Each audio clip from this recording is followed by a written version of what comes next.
115:13. கர்த்தருக்கு பயப்படுகிற பெரியோரையும் சிறியோரையும் ஆசீர்வதிப்பார். ஒரு நிமிடம் கர்த்தரை நோக்கி பாருங்கள். என் உயிருள்ள நாட்களெல்லாம் உம்மை புகழ்ந்து பாடிடுவேன். என் உயிருள்ள நாட்களெல்லாம் உம்மை புகழ்ந்து பாடிடுவேன். ராஜாதி செய்த நன்மைகளை எண்ணி துதித்திடுவேன். ராஜாதி செய்த நன்மைகளை எண்ணி துதித்திடுவேன். ஆராதனை உமக்கே, ஆராதனை உமக்கே, ஆராதனை உமக்கே, ஆராதனை உமக்கே, ஆராதனை உமக்கே, ஆராதனை உமக்கே, ஆராதனை உமக்கே, ஆராதனை உமக்கே. ஸ்தோத்திரம் கர்த்தாவே, ஆராதனை உமக்கே செலுத்துகிறோம். எங்களை அதிகமாய் நேசித்து வழிநடத்துகிற ஆண்டவரே, இந்த அருமையான மனமகிழ்ச்சி நாளுக்காக நன்றி செலுத்துகிறோம். ஆராதனை உடைய பிரசன்ன கிருபை இருந்ததுக்காக நன்றி. இப்பொழுதும் உடைய வார்த்தையின் மூலமாக என்னோடும் எங்களோடும் பேசும். நீர் பேசுகிற ஆண்டவர் ஜீவனுள்ள மெய்யான தெய்வத்துடைய சத்தத்தை கேட்டு கீழ்ப்படிந்து ஆசீர்வதிக்கப்பட்டவர்களாக இந்த இடத்தை விட்டு கடந்து செல்ல கிருபை தாரும். இந்த நேரத்தை எங்களுக்கு மோட்சமாக்கி தாரும். பரலோகத்தின் மன்னாவை தாரும். எங்கள் ஆவி ஆத்துமா சரீரம் பலனடையட்டும். ஆராதனையை பங்கெடுத்த சிறியோர் முதல் பெரியோர் மட்டும் ஒவ்வொருவரையும் பேர் பேராய் குடும்பம் குடும்பமாய் ஆசீர்வதித்து எங்களை சந்தோஷத்தோடு சமாதானத்தோடு அனுப்பும். இயேசுவின் நாமத்தில் பிதாவே, ஆமென். ஹல்லேலூயா. கர்த்தர் நல்லவர். இந்த நாளிலும் ஆண்டவருடைய வார்த்தை அறியும்படியாக தேவன் பாராட்ட கிருபைக்காக என் ஆண்டவருக்கு நன்றி செலுத்துகிறேன். இந்த வாய்ப்பளித்த உதவி போதர் ஐயா அவர்களுக்கும் நன்றியை தெரிவித்துக் கொள்கிறேன். போதர் அடிக்கடி சொல்லுவார், பேசுவது எளிதான், கேட்பது எளிதான் என்று. பேசுவது கடினம், கேட்பது எளிது. ஆகவே ஆனால் கூட கர்த்தர் நம்மோடு கூட பேசுவார். நான் அடிக்கடி பேசுவதில்லை, அவர் அடிக்கடி பேசுவார். அப்ப அவருக்கு எவ்வளவு கஷ்டம். ஆனால் கூட ஆண்டவருடைய வார்த்தை ஜீவனுள்ள வார்த்தை. இந்த நாளிலே என்ன பேச வேண்டும் என்று நான் சிந்தித்த போது கர்த்தர் கொடுத்த வார்த்தை, கர்த்தர் யாரை ஆசீர்வதிப்பார். ஆண்டவர் நம்மை ஆசீர்வதிக்கிற ஆண்டவர்.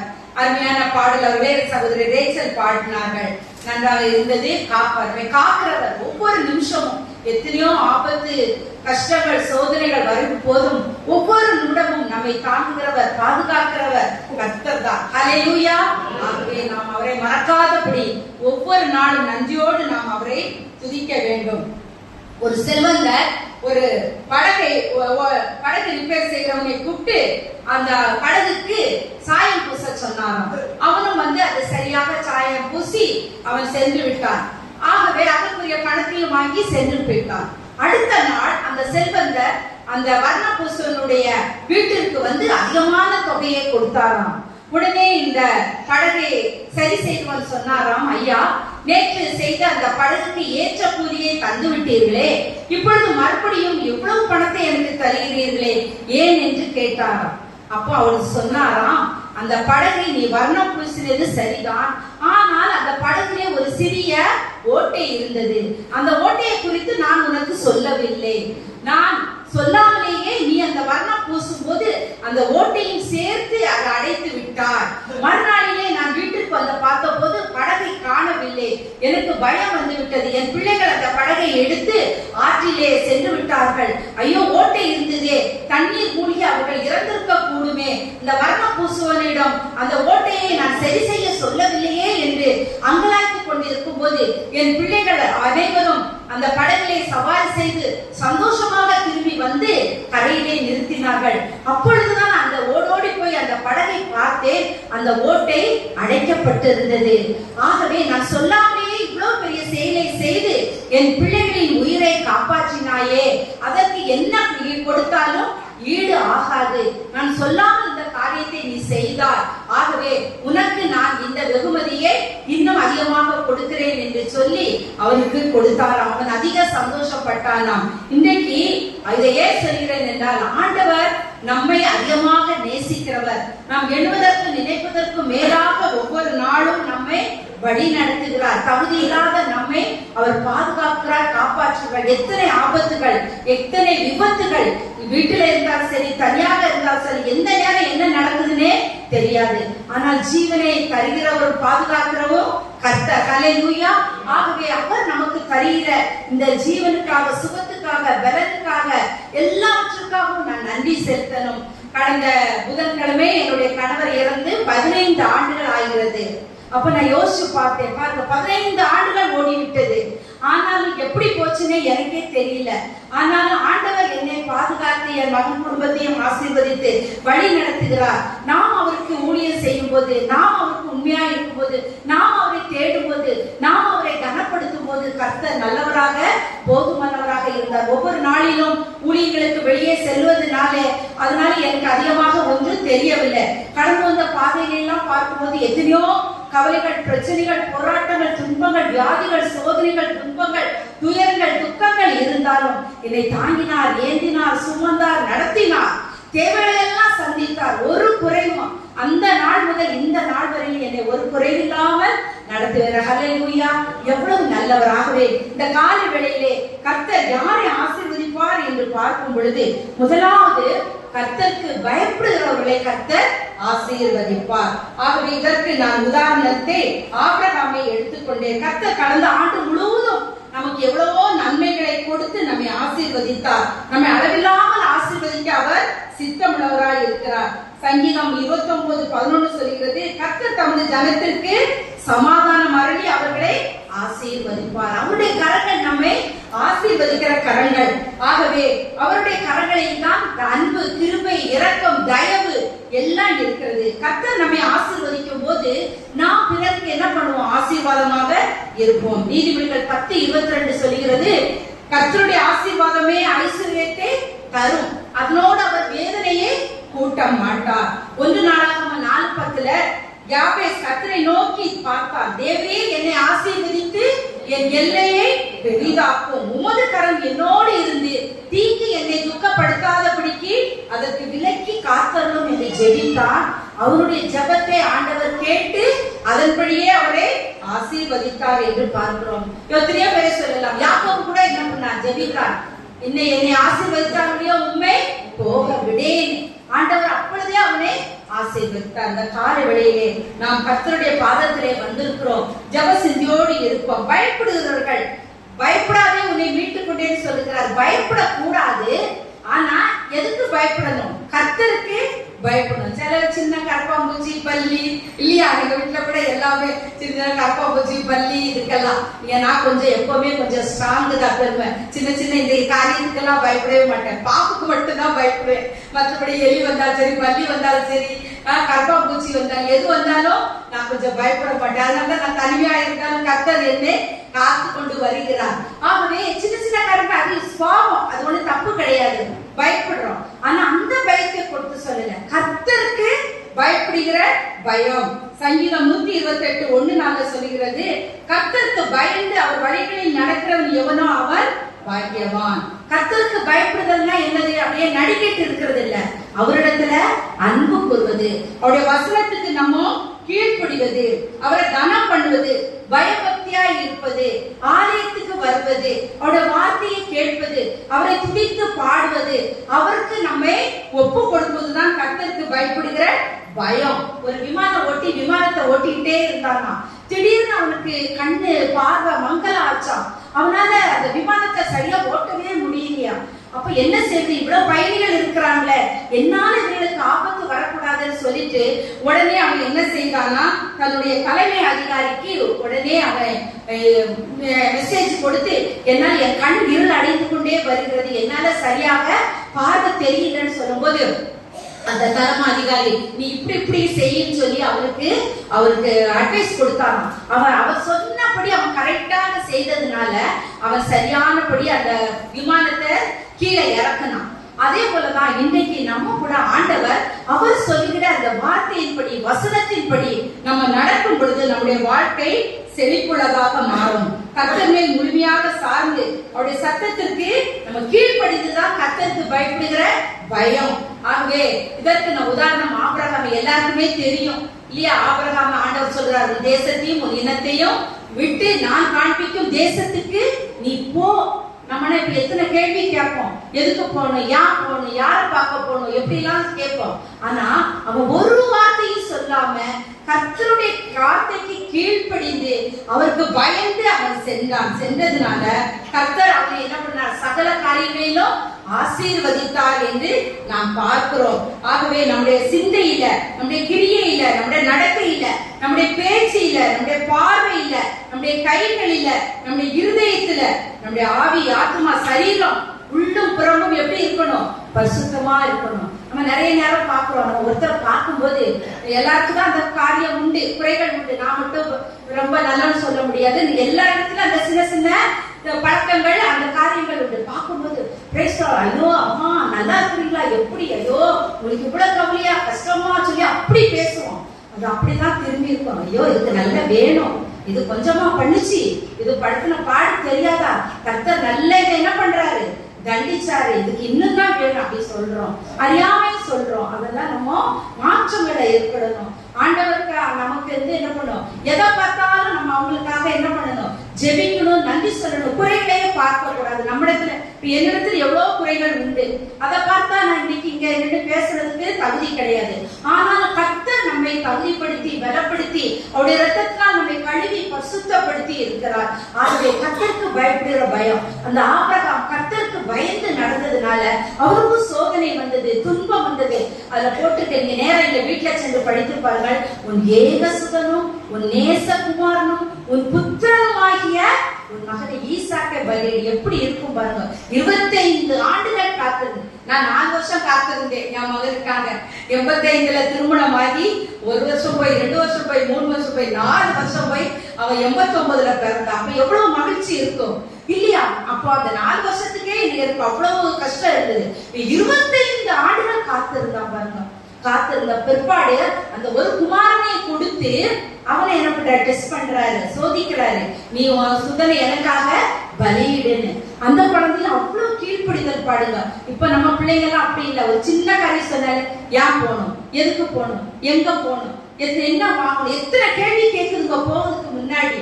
ஆனா ஒரு வார்த்தையும் சொல்லல. அவன் அப்பா கிட்ட போயிட்டு கூடவே போயிட்டு சொல்ற காரியங்கள்லாம் செய்து அவனும் ஒரு கீழ்ப்படிதல் உள்ள பிள்ளையா. எங்க ஐயா அடிக்கடி சொல்லுவாரு, இம்ப்ளிசிட்டி ஒபீடியன்ட். எங்க மகன்கிட்ட சொல்லுவாரு, சொன்னதும் அவருக்கு செய்யணும், அப்புறம் எல்லாம் சொல்லவே கூடாது. அதனால அது அவரும் அப்படிதான் செய்தார். அவங்க அப்பா அம்மாவுக்கு அவ்வளவு கீழ்ப்படிச்சாரு. அதே போலதான் என் மகனுக்கும் சொன்னாரு. ஆகவே அப்படிதான் நம்ம கூட நம்ம பிள்ளைகளை கூட அப்படியாக நம்ம கடவுளுக்குள்ள வளர்க்கும் போது பிள்ளைகள் நம்ம என்ன பண்ணுவாங்க, கீழ்ப்படிவாங்க. இந்த ஈசாக்கு பாருங்க, ஒரு வார்த்தையும் சொல்லாம, அப்பா நம்ம போறோமே வலிக்கு ஆடி எங்க போய் சொல்றது, கர்த்தர் எல்லாம் பார்த்து கொள்வார் சொல்லிட்டு அந்த வேலைக்காரற்ற போய் நானும் பிள்ளையாண்டானும் போய் தொழுது கொண்டு திரும்ப வருவோம், வருவேன்னு சொல்லல, வருவோம். அப்ப அவனுக்குள்ள ஒரு நம்பிக்கை. 25 ஆண்டுகள் காத்திருந்த எனக்கு ஆண்டவர் ஒரு குழந்தையை கொடுத்தாரு, இதையும் தர வல்லவர். ஹல்லேலூயா. ஆகவே அவன் அந்த நிச்சயத்தோடு போனா பாருங்க. நம்ம பிள்ளைங்க அவனை கையில கட்டும் போதே தட்டி விட்டுட்டு என்ன பண்ணுவோம், ஓடி போயிருக்கும். ஆனா அது ஒரு வார்த்தையை சொல்ல அவ்வளவு கீழ்கள் பிள்ளை ஈசாக்கு. ஆனா அதனால அவனை அப்படியே கட்டி அந்த கட்டையின் மேல படுக்க வச்சு கத்திய ஓங்குன உடனே ஆண்டவர்கிட்ட ஒரு வார்த்தை கேக்குது, பிள்ளையாண்ட உன் கையே ஓடாதே, அல்ல இப்பொழுது நீ தேவனுக்கு பயந்தவன் என்பதை அறிந்து கொண்டேன், புத்திரனும் இயேசுனும் பாராமல் ஒப்பு கொடுத்தாயே என்று சொல்லி ஆண்டவர் அவனுக்கு ஆசீர்வாதத்தை கொடுத்து அந்த குழந்தை தகன பலி இல்லாதபடி பாதுகாத்து பக்கத்திலே ஒரு என்ன பண்ணுச்சு, ஆட்டுக்குட்டி இருந்தது, அதை அவங்க பலியிட்டாங்க. அப்போ அவன் கர்த்தருக்கு பயந்தான். கர்த்தருக்கு பயந்ததுனால அவன் சொல்றான், கர்த்தர் எனக்கு மகாபலனும் கேடகமா இருக்கிறார். அந்த வசனங்களை போட்டிருக்கு. அவர் எனக்கு ஆண்டவர் கேடகம், அவர் தான் என் நம்பிக்கை, அவர் தான் என் பலன் சொல்லி கர்த்தருக்கு அவன் பயந்து நடந்ததுனால கர்த்தர் ஆபிரகாமை சகல காரியங்களிலும் ஆசீர்வதித்தார் என்று பார்க்கிறோம். ஆகவே இன்றைக்கு நம்ம கர்த்தருக்கு பயப்படுகிற பயம் எப்படி காணப்பட்டதா இருக்கிறது? ஒரு சிலர் இருதயத்தில் சுத்தம் உள்ளவர்கள் வாக்கியவான்கள், அவர்கள் தேவனை தரிசிப்பார்கள். ஆகவே ஒருத்தர் நான் கேட்டு போது அவங்க சொன்னாங்க, போங்க சிஸ்டர், எனக்கு வேலையே கிடைக்கல, நான் இந்துல இருந்து வந்தேன், ஆனா எனக்கு வேலையே கிடைக்கல, என்ன செய்யறது? அது கிறிஸ்டின் ஆயிட்டா வேலை கிடைக்குது, அதனால நான் என்ன பண்ணிட்டேன், ராஜாராம் என் பேரை பெனியேல் மாத்திட்டேன். பெனியேல் கிடைச்ச உடனே எனக்கு என்ன ஆயிடுச்சு, அந்த வேலை கிடைக்கல, அதனால நான் என்ன பண்ண, பெனியல்ல இருந்து ராஜாராமா மாறிட்டேன் அப்படின்னாராம். அப்படிலாம் செய்யலாமா? பெனியலா இருந்த நீங்க ராஜாராமா மாறினா? அது ஒண்ணு இல்ல சிஸ்டர், என் இருதயம் என்ன பண்ணுது, பெனியலா தான் இருக்குது, என் சரீரம் தான் எப்படி இருக்குது, ராஜாராமா இருக்குது. அப்போ நம்ம இருதயம் கிறிஸ்தவளாட்டும் நம்முடைய சரீரம் இந்துவா இருக்குது பிரயோஜனம் இல்லை. நம்ம உள்ள பிறப்பு எல்லாமே பதவிக்காகவோ பணத்துக்காகவோ வேலைக்காகவோ எல்லாம் நம்ம என்ன பண்ணக்கூடாது, மாறக்கூடாது. ஆண்டவரை நம்பும் பொழுது ஆண்டவர் ஒரு குறைவில்லாமல் நம்மை நடத்த வல்லவராய் இருக்கிறார். ஆகவே நம்ம சரீரங்களை பரிசுத்தமும் தேவனுக்கு பிரியமான ஜீவ பலியாக ஒப்பு கொடுக்கணும். நம்ம கர்த்தரை ஆராதிப்பதும் தொழுது கொள்வதும் ஒன்றே ஒன்று சேர்ந்ததா இருக்கணும். ஆலயத்துக்கு வரும்போது ஒரு பக்தி, ஆலயத்தை விட்டு போகும்போது ஒரு பக்தின்னு இருக்கக்கூடாது. கர்த்தரை முழு மனதோடு பரிசுத்தத்தோடு உண்மையாய் நம்ம ஆராதிக்கணும். ஆண்டவர் பாருங்க, அவருடைய சாயலில படைத்தது யார? நம்ம தான். மனுஷனை மட்டும்தான் அவருடைய சாயலில படைத்தார். ஆனா அவருடைய சாயலில படைக்கப்பட்ட நாம் அவருக்கு பிரியமானவர்களாக, பயம் உள்ளவர்களாக, பரிசுத்தம் உள்ளவர்களாக, நம்ம பயப்படுகிறவர்களாக வாழுகிறோமா? இந்த காலை நேரத்திலே நம்மை ஆராய்ந்து பார்ப்போம். ஆபிரகாம் எல்லாவற்றிலும் கர்த்தருக்கு பயந்து நடந்ததுனால பாருங்க, எல்லாவற்றிலும் பயந்தான் விட்டு கொடுத்தான். அந்த லோத்த அண்ணன் மகன் பாருங்க, நம்ம கூட சின்ன காரியத்துக்கு கூட விட்டு கொடுக்க மாட்டோம்.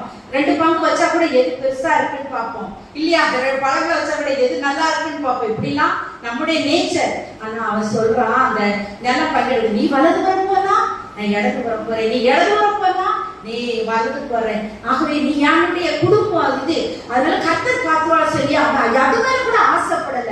ஆகவே அவன் என்ன பண்ணான், நீர்வன பொருந்திய இந்த சோதாகுமாராக தெரிந்தெடுத்தான். கடைசியில பார்த்தா அதுதான் என்ன ஆயிடுச்சு, அழிந்து விட்டது பார்க்கிறோம். விட்டு கொடுத்தான். அப்போ தேவனுடைய பயம், கர்த்தருக்கு பயந்ததுனால அவன் ஆராதித்தான், உண்மையா இருந்தான், பக்தியா இருந்தான், விட்டு கொடுத்தான். ஆண்டவர் அவரை சகல காரியங்களிலும் ஆசீர்வதிப்பார்.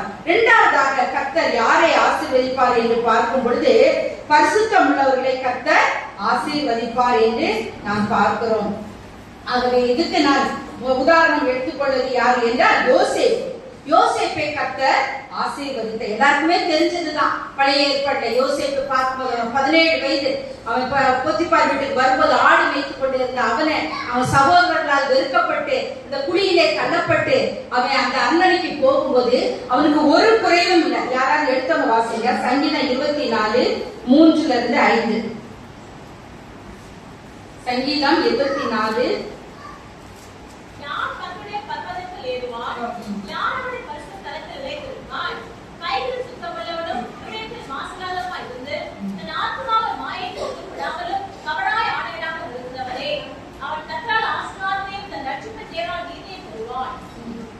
ஆகவே கர்த்தருக்கு அவன் என்ன பண்ணான், பரிசுத்தமாய் தன்னை பாதுகாத்துக் கொண்டதே பார்க்கிறோம். அந்த யோசேப்பை குறித்து போடப்பட்டிருக்கிறது. அவனுக்கு அந்த போத்திபார் வீட்டுல ஒரு குறைவும் இல்லை இல்லையா?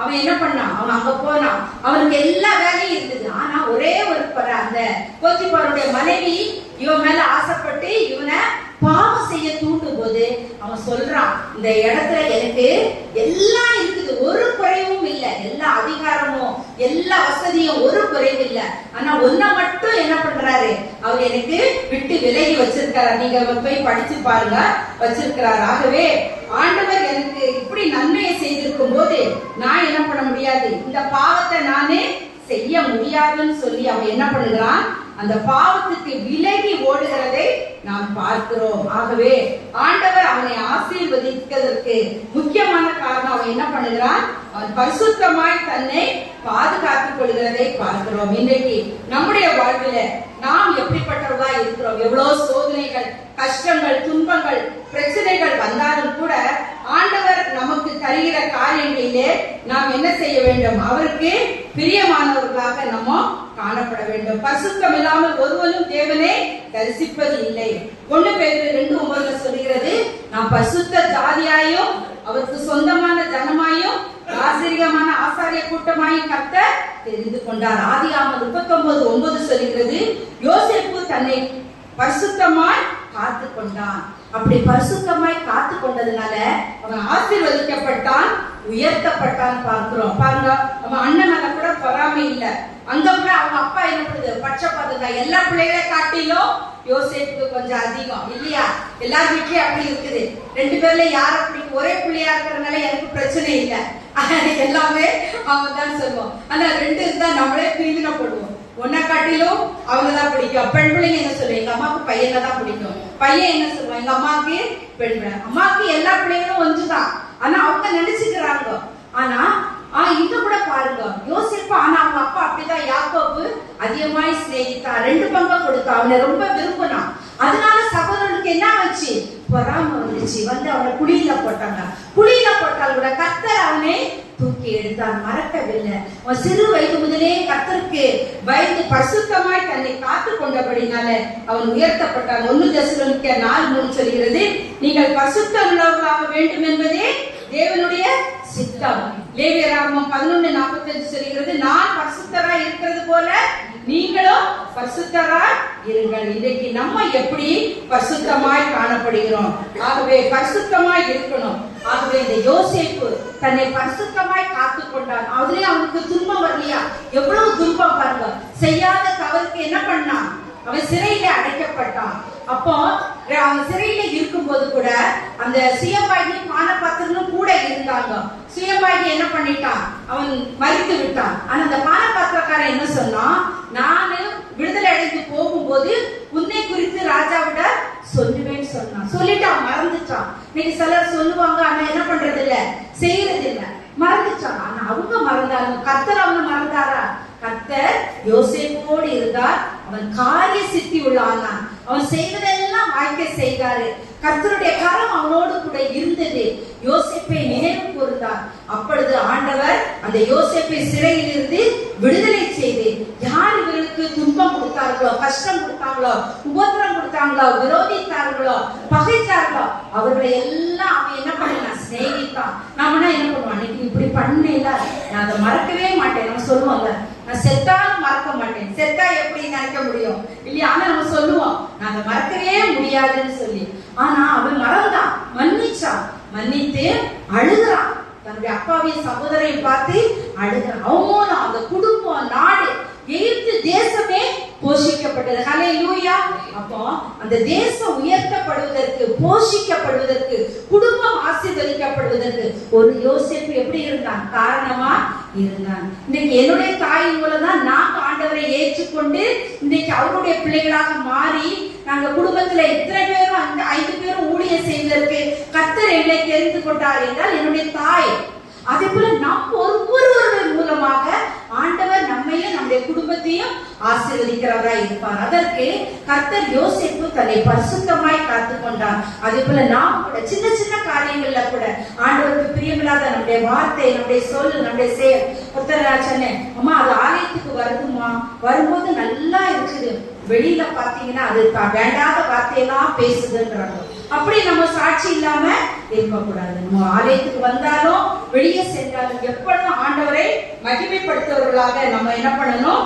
காணப்படுகிறவர்களாய் காணப்பட வேண்டும். ஆகவே ஆண்டவரால் ஆகாதது ஒன்று இல்லை. ஆண்டவர் நம்மை ஆசீர்வதிப்பார். பரிசுத்தம் உள்ளவர்களை அவர் அதிகமாக நேசிக்கிறவராய் காணப்படுகிறார். 3வதாக யாரை அவர் ஆசீர்வதிப்பார் என்றால் அவருடைய பணியை செய்கிறவர்களை கர்த்தர் ஆசீர்வதிக்கிறவராய் இருக்கிறார். சங்கீதம் 115:12 சொல்கிறது, அவர் ஆரோன் குடும்பத்தாரை ஆசீர்வதிப்பார். தானியேல் 12:3 சொல்கிறது, அநேகரை நீதிக்கு உட்படுத்துகிறவர்கள் நட்சத்திரங்களை போல காணப்படுவார்கள். இன்றைக்கு நம்முடைய பணி எப்படியா இருக்கிறது? ஜான் கென்னடியை குறித்து அவருடைய சரித்திரத்தை நான் படித்த போது, அவர் ஆண்டவருக்காக ஊழியம் செய்தாராம் பசிபிக் தீவுல. அவர் ஊழியம் செய்ய போகும்போது அந்த தீவுல ஒருத்தர் கூட கிறிஸ்தவங்களா இல்லையா. அப்ப எவ்வளவு கஷ்டம் இருக்கும் பாருங்க. ஆனா அந்த தீவை விட்டு முடிச்சு வரும்போது கிறிஸ்தவங்க இல்லாதவங்களே இல்லையா. ஹல்லேலூயா. எவ்வளவு ஒரு காரியம். இப்ப கூட நமக்கு தெரியல எங்க இருக்கிறோம். இந்த நாட்டுல எல்லாம் பார்க்கும்போது இந்த ஜெப குறிப்பெல்லாம் வருது. எவ்வளவு கஷ்டம், எவ்வளவு பிரச்சனை. நம்ம இங்க சுதந்திரமா ஆராதிக்கிறோம், தொழுது கொள்ளுகிறோம், பிரசங்கிக்கிறோம், ஆலயத்துக்கு வருகிறோம். இந்த நம்ம தமிழ்நாட்டுக்கு எந்த பிரச்சனையும் இல்லை. ஹல்லேலூயா. ஆனா அங்கெல்லாம் ஆராதிக்க முடியல, தொழுது கொள்ள முடியல, வேதத்தை எடுத்துட்டு போக முடியல. ரொம்ப உபத்திரவம், பாடு, கஷ்டம் ஒவ்வொரு நாள் வருகிறத நம்ம பார்க்கணும். இதுக்கெல்லாம் நம்ம என்ன பண்ணணும்? திறப்பிலே நின்று கண்ணீரோடு பாரத்தோடு ஜெபிக்கணும். அந்த மக்களையும் ஆண்டவர் சந்திக்கணும். தேசம் இந்தியா தேசம் இயேசுக்கு சொந்தமான தேசமாக மாறணும். அப்படியாக நம்ம ஜெபிக்கணும். ஆகவே நம்முடைய பணி எப்படிப்பட்ட பணியாக காணப்படுகிறது? இதற்கு உதாரணம் நான் பவுல் அப்போஸ்தலனை எடுத்துக்கொண்டேன். பாருங்க, பவுல் அப்போஸ்தலனை பார்க்கும் பொழுது பவுல் ரொம்ப ஆண்டவருக்காக வல்லமையாக ஊழியம் செய்தவர். அவர் பாருங்க, முதல்ல ஆரம்பத்தில் அவர் ஆண்டவருக்கு விரோதமாக செய்தார். ஆனா அவர் சந்தித்த பிறகு, ரட்சிக்கப்பட்ட பிறகு, மனம் திரும்பின பிறகு, கிறிஸ்து எனக்கு ஜீவன், சாவு எனக்கு ஆதாயம் சொல்றாரு. எல்லாவற்றையும் கிறிஸ்துவுக்காக நஷ்டமும் குப்பையுமாக எண்ணுகிறேன், வாழ்ந்திருக்கவும் தெரியும், தாழ்ந்திருக்கவும் தெரியும் சொல்லுகிறாரு. ஆகவே அவர் எல்லாவற்றிலும் தன்னுடைய பொருளினாலும் ஜபத்தினாலும் எல்லாவற்றிலும் ஊழியத்தினாலும் கர்த்தரை மகிமைப்படுத்தினார். அவருக்கு எவ்வளவு துன்பம் வந்தது, எவ்வளவு கஷ்டத்தன்மை, எவ்வளவு பாடு, எவ்வளவு உபத்திரவம், எவ்வளவு வேதனை வந்தாலும் கூட அவர் என்ன பண்ணார்? கிறிஸ்துவின் அன்பை விட்டு என்னை பிரிக்காது என்று நிச்சயித்திருக்கிறேன்னு சொன்னாரு. அசராமல் ஊழியம் செய்தாரு, சோர்ந்து போகாமல் பணி செய்தார் ஆண்டவர் ஊழியர். இன்னைக்கு நம்ம அதையெல்லாம் செய்ய முடியல. முன்ன ஆஸ்பத்திரி ஊழியர்களுக்கு போனோம், எல்லாம் இது பண்ண. நான் கூட பாஸ்டர் ஆயிரமா ஆன போது எனக்கு வேலை செய்யல. எனக்கு அது ஒரு மகிழ்ச்சி. ஏன் சொல்லுங்க, ஆலயத்துல ஜபம் நடத்துவேன், கூட முழு இரவு ஜபம் நடத்துவேன், சகோதரிகள் கூட்டம் நடத்துவேன். பொறுப்புப்பேட்டையில எல்லாம் தெருவில் நின்று இங்க பாஸ்டர் செய்யறது மாதிரி ராம் தேட்டர்ல எல்லாம் அப்ப செய்யறாங்க. அது மாதிரி பொறுப்புப்பேட்டையில போய் என்ன பண்ணுவோம்? கிராம ஊழியம் செய்வோம், கிராமங்களை சந்திப்போம், ஸ்டாண்டி ஆஸ்பத்திரிக்கு போவோம், வீடுகள்ல ஜபம் நடத்துவோம், கேரக்டர்ஸ் எல்லாம் போவோம். இப்படிலாம் போறது எனக்கு மகிழ்ச்சி. ஒவ்வொரு வீடு சந்திக்கும் போது பாஸ்டரோடி போறதுனால அவங்களுக்கு ரொம்ப சந்தோஷம். அது எனக்கு ஒரு குறையுமே ஆண்டவர் வைக்காதபடி நடத்தினார். அப்படி ஏதாவது ஒரு விதத்துல நம்ம பக்கத்துல, நான் கூட நேத்து எங்க வீட்டு மேல் வீட்டுல அது ரொம்ப கஷ்டப்பட்டு கவலையை சொல்லிச்சு அவங்க ஆர்சி. அப்ப நான் சொன்னேன், நான் இந்துல இருந்து வந்தோமா சொல்லி என்னுடைய சாட்சி எல்லாம் சொல்லி, நீ இயேசுவை என்ன பண்ணுவோம் இருதயத்துல ஏற்றுக்கொள். எங்க இல்லத்துல வந்திருக்கிற இது ஜப வீடு, இந்த ஜபத்துக்கு நீ வா. இன்னொருத்தர் வந்து எங்க வீட்டுக்கு வந்த பிறகுதான் 2 குழந்தை பிறந்தது, திருமணம் ஆச்சு. அதே போல நீங்களும் உங்க நாத்தனாருக்கு திருமணம் ஆச்சு, குழந்தை பிறந்தது, உன் கணவருக்கு திருமணம் ஆச்சு, உனக்கும் குழந்தைய தருவாரு, நீ விசுவாசி நம்புன்னு சொல்லி அதுக்கு 1/2 மணி நேரம் சாயந்தரம் உட்கார்ந்து என்னுடைய சாட்சி, எங்க அம்மாவுடைய இது எல்லாத்தையும் சொல்லி அதை ஜெபம் பண்ணி அனுப்புறேன். ஹல்லேலூயா. அப்படி நம்ம ஏதாவது ஒரு விதத்துல நம்ம பணியை என்ன பண்ணணும்? ஆண்டவருக்காக செய்யணும். இந்த பவுலை பார்க்கும்போது அவர் சொல்றாரு, சகல உபத்திரவத்திலையும் நானே பரிபூர்ண சந்தோஷமா இருக்கிறேன். அப்போஸ்தலர் 14 உங்களுக்கு தெரியும். பவுலியும் சீலாவையும் அங்க கட்டி சிறையில போட்ட போது அவங்க என்ன பண்ணாங்க? பாடி துதித்து ஆண்டவரை புகழ்ந்து பாடினார்கள் என்று பார்க்கிறோம். பவுல் வாழ்க்கையில கஷ்டம் இல்லையா? அவர் வாழ்க்கையில பசி இருந்தது, தாகம் இருந்தது, கஷ்டம் இருந்தது, நஷ்டம் இருந்தது, சேவை இருந்தது, துன்பம் இருந்தது, துக்கம் இருந்தது, வியாதி இருந்தது. அவர் சொல்றாரு, எனக்கு ஒரு முள் கொடுக்கப்பட்டது, அது என்னை குட்டும் சாத்தானா இருந்தது. 3 முறை நான் ஆண்டவரிடத்துல ஜெபம் பண்ணினேன், இந்த முள் நீங்கும்படியாக. ஆனா ஆண்டவர் என்ன சொல்லிட்டாரு? என் கிருபை உனக்கு போதும், உன்னுடைய பலவீனத்திலே என் பல பூர்ணமாய் விளங்கும் சொல்லிட்டு அவர் என்ன சொல்லிட்டாரு? அவர் என்ன வியாதின்னு வேதத்துல போடல. ஒரு சிலர் என்ன சொல்றாங்க? அவருக்கு மாலை நேரத்துல கண்ணு தெரியாது, மாலை கண்டாங்க. ஒருத்தர் என்ன சொல்றாங்க? அடிக்கடி அவருக்கு ஒரு குளிர் ஜுரம் வரும்னு. ஒரு ஆசிரியர் என்ன சொல்றாரு? அவருக்கு வலிப்பு நோய் வரும்னு. ஆனா எந்த வியாதியும் வேதத்துல போடல. ஆனா என்ன பண்ண, ஒரு முள் கொடுக்கப்பட்டது அப்படின்னு போட்டிருக்கு. அப்ப ஆண்டவருடைய கிருபை தான் அவரை என்ன பண்ணுச்சு? தாங்குச்சு. என் கிருபை உனக்கு போதும்னு சொன்னாரு. அதனால அவர் என்ன பண்றாரு? கிறிஸ்துவை குறித்து பிரசங்கிக்க வெட்கப்படாதபடி அவர் இந்த பிலிப்பியர் நிருபத்தை சிறைச்சாலையிலிருந்து எழுதுகிறார். இந்த 4ஆம் அதிகாரத்தை நேற்று நான் முழுவதும் ஒரு 10 நிமிஷம் அதையே படிச்சுட்டு இருந்தேன். கர்த்தருக்குள் சந்தோஷமாயிருங்கள், சந்தோஷமாயிருங்கள் என்று மறுபடியும் சொல்லுகிறேன். நீங்க ஒன்றையும் குறித்து கவலைப்படாதீர்கள், எல்லாவற்றையும் உங்கள் விண்ணப்பங்களை ஜெபத்தினாலும் வேண்டுதலினாலும் தெரியப்படுத்துங்கள் சொல்லிட்டு ஒரு லிஸ்டே போட்டிருக்காரு. உண்மை உள்ளவளோ, ஒழுக்கம் உள்ளவளோ, நீதி உள்ளவளோ, கற்புள்ள, அதெல்லாம் சொல்லிட்டு இவைகளையே நீங்க சிந்தித்து கொண்டு இருங்க. நம்ம எதை சிந்திச்சிருக்கோம்? ராத்திரியில குழம்பு செய்யறது, என்ன சமைக்கிறது, நாளைக்கு எங்க போறது, இந்த பிரச்சனை இருக்குதா? இல்லன்னு இல்ல. நான் நினைப்பேன், நான் தனிமையா இருக்கிறதுனால நான் ஃப்ரீ, ரொம்ப வேலையும் இல்லை, எந்த காரியமும் இல்லை, அதனால ரொம்ப போக முடியுது, பேச முடியுது. ஆனா உங்களுக்கு எல்லாம் கஷ்டம் தான். ஆனாலும் கூட முதலாவது தேவனுடைய ராஜ்யத்தையும் அவருடைய நீதியை தேடிகள், அப்பொழுது இவைகள் எல்லாம் உங்களுக்கு கூட கொடுக்கப்படும். அவர் சொல்றாரு, சிறையிலிருந்து எழுதுறாரு, ஒன்றுக்கும் கவலைப்படாதீர்கள். இன்னொரு இடத்துல 1 தீமோத்தேயுல அவர் எழுதும்போது 19 காரியங்களை சொல்லி இப்படிப்பட்டவர்களை விட்டு நீ விலகுன்னு சொல்றாரு. அதுல பாத்தீங்கன்னா அது நம்ம ஒருத்தரை கூட அவங்களோட நம்ம இருக்க முடியாது. அப்படி 19 காரியம் செய்யறவங்க கூட நம்ம இருக்கக்கூடாது, விட்டு விலகணுமா. இப்படிலாம் வேதத்துல நமக்கு இருக்குது. நம்ம ஒவ்வொரு நாளும் அதை ஆராய்ந்து பார்த்து சிந்தித்து அவருடைய பணியை செய்து ஏதாவது ஒரு விதத்துல நம்ம என்ன பண்ணணும்?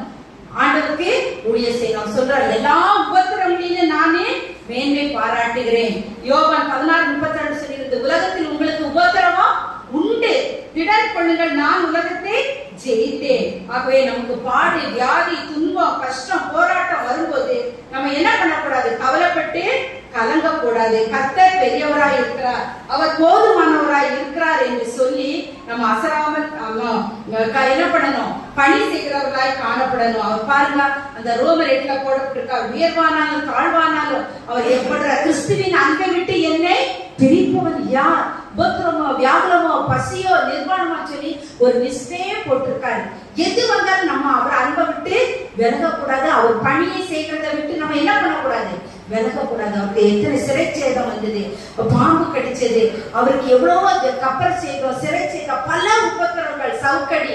ஆனாலும் கூட அவர் கிறிஸ்துவுக்காக வைராக்கியமா இருந்ததுனால அவர் என்ன சொல்றாரு? கிறிஸ்து வரும்போது என்னுடைய சொந்த கண்கள் அவரை பார்க்கும், அந்த நம்பிக்கையிலே யோகுவை போல இருந்தார். ஆகவே கர்த்தர் அவரை என்ன பண்ணார்? இத்தனை நிருபங்களை எழுதி அநேக ஆசீர்வாதமாக வைக்க அவர் பணியை செய்தார். முடிவு மட்டும் அவர் செய்தார். அவர் வாழ்நாள் எல்லாம் ஆண்டவருக்காகவே உழைத்து மரித்தார் என்று பார்க்கிறோம். நம்ம அப்படி போக முடியாது. நம்ம சின்ன சின்ன காரியங்கள் இல்லை, ஏதாவது ஒரு விதத்துல நம்முடைய சாட்சியின் மூலம், நம்ம ஒருத்தருக்கு ஜெபிக்கிறது மூலம், நம்மகிட்ட வந்து ஜெபம் பண்ணா என்ன நினைப்பாங்க? அன்பா இருக்கணும், ஆறுதலா இருக்கணும். அப்ப நம்ம கிட்ட வரவங்க சொல்லக்கூடாது, ஐயோ இதுகிட்ட போனாலா, இதுகிட்ட போனாலே கலகம் தான், இதுகிட்ட போனாலே பிரச்சனை தான் சொல்லக்கூடாது. ஐயோ இந்த அம்மாட்ட ஜெபம் பண்ணா எனக்கு சந்தோஷம் இருக்கும், சமாதானம் கிடைக்கும், நிம்மதி இருக்கும், அவங்க ஜெபம் பண்ணா எனக்கு ஒரு சாட்சியா நான் இருப்பதற்கு எனக்கு வழி கிடைக்கும்னு சொல்லணும். ஐயோ இந்த அம்மா கிட்டயா, ஐயோ இச்ச போவே கூடாது. சும்மா நம்மகிட்ட ஜெபம் பண்ணி பின்னாடி என்ன பண்ணோம்? நம்மள சபிக்கும், திட்டும் அப்படின்னு சொல்லக்கூடாது. ஆகவே எப்படியாவது ஒரு விதத்துல பணி செய்ய. இப்ப ஆஸ்பத்திரி நாங்க ஒவ்வொரு மாசம் இருக்கும்போது 3வது வாரம் ராய்பேட்டால இந்த கேன்சர் வார்டுக்கு போவோம். போயிட்டு அங்க அந்த வார்டுல சந்திச்சு ஒரு பாட்டு பாடி வசனத்தை சொல்லி ட்ராக் கொடுத்து, அந்த கொரோனாலதான் போக முடியல. அநேக பேர் ஆண்டவரை ஏற்றுக்கொண்டு திருச்சபைக்கு வருவாங்க. ஆனா அந்த லிப்ட்ல போறவே விட மாட்டான். அவன் என்ன பண்ண, எதுக்கு வரீங்க, ஏன் வரீங்க? நீங்க மதம் மாற்றம், நான் சொல்லுவோம் மதம் மாற்றம் வரல, மனம் மாற்றம் வரும், அதனால எங்க நீ என்ன பண்ணு விடுப்பாடு சொல்லுவோம். கரெக்டா நின்று ஏன் போறீங்க, எத்தனை பேர் போறீங்கன்னு அப்பவே தடை. ஆனாலும் கூட அந்த தடைகளை நீக்கி ஆண்டவர் ஒவ்வொரு மாதமும் அந்த ஆஸ்பத்திரி ஊழியத்தை செய்வதற்கு கர்த்தர் கிருபை கொடுத்து வந்தார். இப்படி நம்ம ஏதாவது ஒரு விதத்துல ஆண்டவருடைய பணியை நம்ம செய்கிறவர்களாய் காணப்பட வேண்டும். ஆகவே 4வதாக கர்த்தர் யாரை ஆசீர்வதிக்கிறார் என்றால், படைக்கிறவர்களை கர்த்தர் ஆசீர்வதிக்கிறவராய் இருப்பார். இதுல இந்த வாசிக்க கேட்ட பகுதியை நம்ம பார்த்தோம். அங்க என்ன பண்ண, ஏழை கைம்பெண், விதவேன்னு இப்ப சொல்லக்கூடாதுன்னு சொல்றாங்க. கைம்பெண் அவ என்ன பண்ணுறா, மற்ற எல்லாரையும் பார்க்கிலும் அதிகமாய் போட்டாலாம். அது லூக்கா 21:3 கூட வருகிறது. பாருங்க, தேவாலயத்துல அங்கு 3 பிரகாரங்கள் உண்டா. ஒன்று இஸ்ரவேலருடைய பிரகாரமா, இன்னொன்று பெண்களின் பிரகாரம், இன்னொன்று புறச்சாதியாரின் பிரகாரம். அந்த பெண்களின் பிரகாரத்துல 13 காணிக்க பெட்டி இருக்குமா. அந்த 13வது பெட்டியில எந்த கட்டுப்பாடு கிடையாது, யார் வந்தாலும் காணிக்க போடலாம். அந்த லூக்கா 21:1 போடப்பட்டிருக்கிறது. பாருங்க, யாராவது ஒருவர் அதை வாசிங்க. அவர் கண்ணேறிட்டு பார்த்தபோது ஐஸ்வர்யவான்கள் காணிக்கை பெட்டியிலே தங்கள் காணிக்கைகளை போடுகிறதை கண்டார். பாருங்க, அந்த ஐஸ்வர்யவான்கள் போடுகிறத பார்த்துட்டு இந்த 7 விதவை போடுகிறதையும் பார்க்கிறாரு. ஆகவே படைக்கிறவங்களை கர்த்தர் ஆசீர்வதிப்பான்னு சொல்லும்போது ஆதியாகமத்திலே நம்ம பார்க்கிறோம். முதல் ஆண்டவருக்கு காணிக்கை கொண்டு வந்தது யாரு? ஆபேலும் காயினும் ஆபேலு தான். அப்ப 2 பேரும் அண்ணன் தம்பி தான், ஒரே குடும்பம், ஒரே அண்ணன் தம்பி. ஆனா 2 பேரும் கொண்டு வராங்க. நீங்க படித்து பாருங்க. காயின் என்ன பண்றான்? அவன் நிலத்தின் கனிகளை சிலதை கொண்டு வந்து கொடுத்தான், கொடுக்கணுமே ஏதாவது. ஆனா ஆபேல் என்ன பண்ணுகிறான்? பரீட்சு முதன்மையானது நல்ல பெஸ்டா கொடுக்கிறான். அப்ப ஆண்டவர் இருதயத்தை பாக்குறாரு. இவன் சிறந்தத நல்லத கொடுக்கிறான் இல்லையா? அப்ப ஆண்டவர் ஆபேலையும் அவன் காணிக்கையும் அங்கீகரித்தார். காயின காணிக்கை இல்ல, காணிக்கை அவன் ஏற்றுக்கொள்ளவே இல்லை. அதுல வித்தியாசம் பார்க்கல. அது கனியா இருந்தாலும் சரி, எதுவா இருந்தாலும் அந்த உள்ளத்தை பாக்குறாரு. இப்ப இந்த 7 கைவன் 2 காசு தான் போட்டான். அதுக்காக நம்ம எல்லாம் 2 காசு போடணும் 5 காசு போடணும்னு அர்த்தம் இல்ல இல்லையா? அதுக்காக 5 ரூபா போடணும்னு இல்ல. அவர்கிட்ட இருந்ததே அவ்வளவுதான், அந்த ஜீவனுக்குள்ளதே அவ்வளவுதான். மற்றவங்களா திறனா இருந்ததுல போட்டாங்க.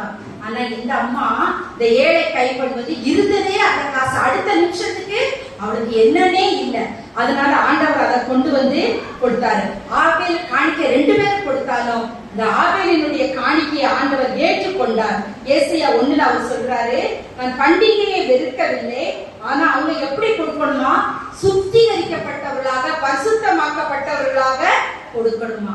சங்கீதம் 51:15-17 போட்டிருக்கிறது, தேவனுக்கு ஏற்ற பலிகள் நொறுங்குண்ட ஆவிதான். ஆகவே நம்ம இருதயம் நொறுங்குண்டு ஆண்டவருக்காக செய்யும் பொழுது ஆண்டவர் நம்ம படைக்கிற நம்மளுடைய காணிக்கையை கர்த்தர் ஆசீர்வதிப்பார். அம்மா பாருங்க, மார்க் 12:41 அவர் பார்த்து கொண்டு இருந்தாராம். லூக்கால இயேசு கண்டார் போட்டிருக்கு, மார்க்ல அவர் பார்த்து கொண்டு இருந்தாரு. ஆகவே தன் வறுமையிலிருந்து தன் ஜீவனுக்கு உரியதையெல்லாம் போட்டுட்டார். அறகுறையாக போடல பாருங்க, முற்றிலும் அர்ப்பணித்தார். ஆகவே பணம் மட்டுமல்ல, நம்மையே நம்ம என்ன பண்ணணும்?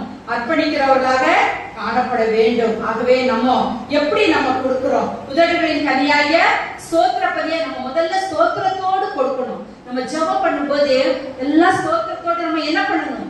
துதிக்கணும், ஸ்தோத்திரிக்கணும், நன்றி செலுத்தணும். ஒருவர் நம்ம ஜெபம் பண்ணா கூட எல்லாரும் அந்த ஜெபத்துல என்ன பண்ணணும்? இணைந்து இருக்கணும். ஆனா நம்ம சிந்தனை எல்லாம் எங்க இருக்கோ தெரியல. ஆனா பிலிப்பியர் 4:18-19 சொல்கிறது, தேவனுக்கு பிரியமான பலி மேல் காணிக்கை ஸ்தோத்திர பலியின் மேல் கர்த்தர் எப்படி இருக்காராம்? பிரியமா இருக்கிறார். அப்ப நம்முடைய குறைவை எல்லாம் கிறிஸ்து இயேசுவுக்குள் நிறைவாய் இருப்பார். ஆகவே மனப்பூர்வமாய் உற்சாகத்தோடு கொடுக்கணுமா? இஸ்ரவேல் மக்கள் யாத்திராகமம் 25:2 ஆண்டவர் கட்டளையிடுகிறார், நீங்கள் மனப்பூர்வமாய் உற்சாகத்தோடு காணிக்கைகளை கொண்டு வாருங்கள். 1 நாளாகமம் 16:23 காணிக்கைகளை கொண்டு வந்து அவருடைய சந்நிதியில என்ன பண்ணாங்களா? பிரவேசித்தார்களாம். நம்ம இன்னைக்கு வாசித்த 96:8 கூட காணிக்கைகளை கொண்டு வந்து அவருடைய பிரகாரங்களில் பிரவேசிங்கள், பரிசுத்த அலங்காரத்துடனே அவரை தொழுது கொள்ளுங்கள். 2 கொரிந்தியர் 8:3 உதாரணத்துவமாக உபத்திரவத்திலே கொடுத்தாங்களா? யாரு? மக்கதுனியா நாட்டு திருச்சபையார். நம்ம எப்படி கொடுக்கிறோம்? மல்கியால போடப்பட்டிருக்கிறது, உங்கள் தசம பாகத்தை எல்லாம் பண்டகசாலையிலே கொண்டு வாருங்கள், அதனால் கர்த்தர் உங்களை ஆசீர்வதிப்பாரா என்பதை சோதித்து பாருங்கள். அப்ப தசம பாகம் கர்த்தருக்கு உரியது. பெருமையாக நான் சொல்றதுக்கு இல்ல, என் கணவர் அடிக்கடி சொல்வார், அவர் சிறு பிள்ளையா இருக்கும் போதே அவங்க அப்பா ஒரு உண்டியை கொடுத்து, நீ 10 ரூபாய் உனக்கு யாராவது கிஃப்ட் தந்தாங்களா, போகும்போது வீட்டுக்கு வரவங்க தந்தா, அதுல என்ன பண்ணணும்? 1 ரூபாய் நீ இந்த உண்டியில போட்டு வைக்கணும்னு அப்பா அவங்க அந்த வயசுலயே கத்து கொடுத்தாங்க. அதை மறிக்கும் வரையிலும் ஒரு தசம பாக கவர் சொல்லி போட்டு அதுல வச்சிருந்தார். நாங்களும் எங்களுக்கு வரதுல எல்லாம் தசம பாகம் எடுத்து அதை கொடுத்து வருகிறோம். என் மகனும் அதை கொடுத்தான். என் மகன் முதல்ல சம்பளம் 1 லட்சம், 5000 கொடுத்துடலாம், 10,000 கொடுத்துடலாம். ஆனா 1 லட்சத்தை முதல் சம்பளத்தையே ஆண்டவருக்குள்ளே கொடுத்தான். என் மருமகள் 1 வருஷ சேலரிய ஒரு ஆலய கட்டி கொடுத்தாங்க. ஹல்லேலூயா. அப்படி பிள்ளைகள் கர்த்தருக்காக கொடுக்கும் பொழுது ஒரு குறையுமே இல்லை. கர்த்தர் நல்ல ஆசீர்வதித்து நம்ம ஆண்டவருக்கு முதலிடம் கொடுக்கும் போது, அவரை கனப்படுத்தும் போது, அவரை நேசிக்கும் போது, அவரை நம்ம பிரியமா இருக்கும்போது கர்த்தர் நம்ம எல்லா காரியங்களையும் பார்த்துக் கொள்கிறவராய் காணப்படுகிறார். ஆகவே வசனம் என்ன சொல்கிறது? 2 கொரிந்தியர் 8:3 உதாரணத்துமாக அவர்கள் உபத்திரத்திலே கொடுத்தார். நமக்கு உபத்திரம்லாம் இல்ல, ஆனா நம்ம ரொம்ப யோசிக்கிறோம். 10 ரூபானா கொடுத்துருவோம், 100 ரூபானா கொடுத்துருவோம், 1000 ரூபானா கொடுத்துருவோம், 10,000 கொடுக்கிறதுக்கு யோசிக்கிறோம். தருவார் நிச்சயம், அவர் தர வல்லவரா இருக்கிறார். நம்ம எப்படி கொடுக்கணுமா? 2 கொரிந்தியர் 9:7 சொல்லப்பட்டிருக்கு, அவனவன் விசனமாயும் அல்ல கட்டாயமாயும் இல்ல, உற்சாகமாய் கொடுக்கிற இடத்தில் தேவன் பிரியமாய் இருக்கிறார். பாருங்க, இந்த அம்மா தனக்கு உண்டானது எல்லாம் போட்டுட்டா. அதனால கர்த்தர் அவளை ஆசீர்வதித்தார். நாம கொடுக்கும் போது ஒரு குறைவில்லாமல் நம்மை நிறுத்துகிறவராய் காணப்படார். கொடுப்பதுல கூட 5 வகை இருக்குதான். நான் படிச்சேன். ஒருத்தர் என்ன பண்ணுவாங்களா, பாராட்டுக்காக கொடுப்பாங்களாம். ஒரு சிலர் என்ன பண்ணுவாங்க, என்டர்டெயின்மெண்ட், பொழுதுபோக்குக்காக கொடுப்பாங்களாம். சிலர் என்ன பண்ணாங்க, எமோஷனலா நீங்க பேசின உடனே ஏதாவது கொடுக்கணுமே, கொடுக்க சொன்னாங்க, நான் செய்தியை கேட்டு உணர்ச்சி வசப்பட்டு கொடுப்பாங்களாம். ஒருத்தர் என்ன பண்ணுவாங்க, தெரியாம பொருத்தனை பண்ணிட்டேனே, அதை கொடுக்கலன்னா ஏதாவது எனக்கு தண்டனை கிடைக்குமான்னு அப்படி கொடுப்பாங்களாம். ஆனா வேதத்துல என்ன பண்ணுறது, 10ல் 1 கொடுக்கணும். மனப்பூர்வமாய், உற்சாகமாய், உதாரத்துவமாய் கொடுக்கும் பொழுது கர்த்தர் நம்மை ஆசீர்வதிப்பார். வசனத்தில் சிறியரில் ஒருவருக்கு எதை செய்வீர்களோ அது எனக்கே செய்வீர்கள். நம்ம ஆண்டவருக்கு என்று கொடுக்கும் பொழுது ஆண்டவர் உதவி செய்ய வல்லவராய் இருக்கிறார். வேதத்துல பார்க்கும்போது லூக்கா 8:3 பெண்கள் தங்கள் ஆஸ்திகளால என்ன பண்ணாராம், அநேக ஸ்திரீகள் பணி செய்தார்களாம். நம்ம ஆஸ்திகளால பணி செய்யும் பொழுது ஆண்டவர் ஆசீர்வதிப்பார். அப்போஸ்தலர் 9:36 தொற்காள் என்ன பண்ணுகிறார், நற்கிரியைகளையும் தர்மங்களையும் செய்து வந்தாள் என்று நம்ம பார்க்கிறோம். ஆகவே இந்த நாளிலே ஆண்டவர் நம்மை ஆசீர்வதிப்பார். யாரை ஆசீர்வதிப்பார் என்று நாம் பார்க்கிறோம். ஆகவே பயப்படுகிறவர்களே, கர்த்தருக்கு பயந்து நடக்கிறவர்களே, ஆபிரகாமை போல நம் கர்த்தருக்கு பயந்து நடக்கும்போது கர்த்தர் நம்மை ஆசீர்வதிப்பார். பரிசுத்தம் உள்ளவர்களை ஆசீர்வதிப்பார். யோசேப்பை போல நாம் பரிசுத்தமாய் வாழும் பொழுது கர்த்தர் நம்மை ஆசீர்வதிக்கிறவராய் காணப்படுகிறார். மூன்றாவதாக பணி செய்கிறவர்களை கர்த்தர் ஆசீர்வதிப்பார். ஆகவே பவுலை போல எந்த துன்பம், கஷ்டம், உபத்திரவம் வந்தாலும் கர்த்தருக்காக நம்ம வைராக்கியமாய் பணி செய்யும் போது ஆண்டவர் நம்மை ஆசீர்வதிப்பார். நாலாவதாக படைக்கிறவர்களை கர்த்தர் ஆசீர்வதிப்பார். ஆகவே நாம் கர்த்தருக்கென்று முதலாவது நம்மையே நாமே அர்ப்பணிக்க வேண்டும். பிற்பாடு நம்முடைய பொருளாலும் விளைவின் எல்லா பலனாலும் முதல் பண்ணாலும் கர்த்தரை கனம் பண்ணணும். அப்படி நம்ம பண்ணும்போது, அவருக்கு பயந்து நடக்கும் பொழுது, அவர் நம்மை ஆசீர்வதிக்கும் போது நம்முடைய ஆயுசு நாட்களை பெருக பண்ணுவாரா, நமக்கு அடைக்கலம் கொடுப்பாரா, நமக்கு நடக்க வேண்டிய வழியை காட்டுவாரா, நமக்கு ஒரு குறைவில்லாமல் நடத்துவாரா. கர்த்தருக்கு பயப்படுகிற சங்கீதம் 115:13 படி கர்த்தருக்கு பயப்படுகிற பெரியோரையும் சிறியோரையும் அவர் ஆசீர்வதிக்கிற ஆண்டவராக இருப்பார். ஹல்லேலூயா. ஆகவே இந்த பிப்ரவரி மாதம் 2வது வாரத்திலே வந்திருக்கிறோம். ஆகவே கடந்த வாரமும் நம்ம நல்ல ஒரு செய்தியை கேட்டோம். இந்த நாளிலே தலைப்பு, உங்களை 2 மாதமும் ஒரே வாக்குத்தத்தம், உங்களை பரிசுத்தம் பண்ணிக்கொள்ளுங்கள், நாளைக்கு அற்புதம். அற்புதம் எப்படி நடக்கும், நம்ம பரிசுத்தமாய் நடக்கும் பொழுது. ஆகவே இந்த நாளிலும் ஆசீர்வாதம், ஆசீர்வாதம்னா எப்படி, வீடு, பொண்ணு, பொருள் எல்லாம் நமக்கு தேவை தருவாரு. ஆனா நம்ம கர்த்தருக்கு பயப்படும் போது, கர்த்தருக்காக பரிசுத்தமாய் வாழும் பொழுது, அவருடைய பணியை உண்மை உத்தமமாய் செய்யும் பொழுது, அவருக்கு நம்ம படைக்கும் பொழுது கர்த்தர் நம்மை ஆசீர்வதிப்பார். கர்த்தர் உங்கள் ஒவ்வொருவரையும் ஆசீர்வதிப்பாராக.